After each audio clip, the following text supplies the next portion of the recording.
Животот станува се поскап. За една година трошоците пораснале за 16,7%. Според најновите податоци на државната статистика во февруари годинава во споредба со истиот месец лани, најголемо поскапување има кај храната од дури 26%. За една година лебот поскапел за речиси 40%, млекото за над 36%, месото за речиси 30%, пијалоците и кафето за околу 15%. Државната статистика го потврди она што голем дел од јавноста веќе го знае.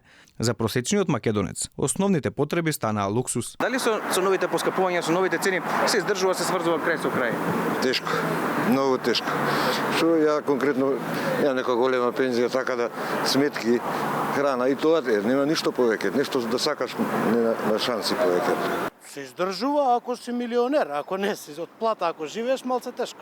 Значи така е тешко да се сврзе крај со крај? Тешко е нормално, сметки се живо поскапе. Не, никако, многу тешко. Но инфлаторното цунами го нема само во маркетите. Поскапување има и кај режиските трошоци, од речиси 15%. Струјата поскапела за речиси 18%, гасот за 20%, бензините за скоро 8%.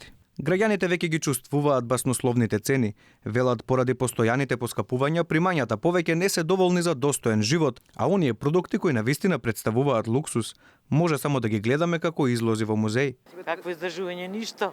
До земја пензијата, купи што ти треба, плати сметки и нема. Само за јадење. Не се издржува, не се издржува, скапо е. За тие што имаат многу пари, тие можат, ама за тие што немаат, многу е малку. Никој пат трошоците за живот не биле волку високи како што се сега. Не верувам.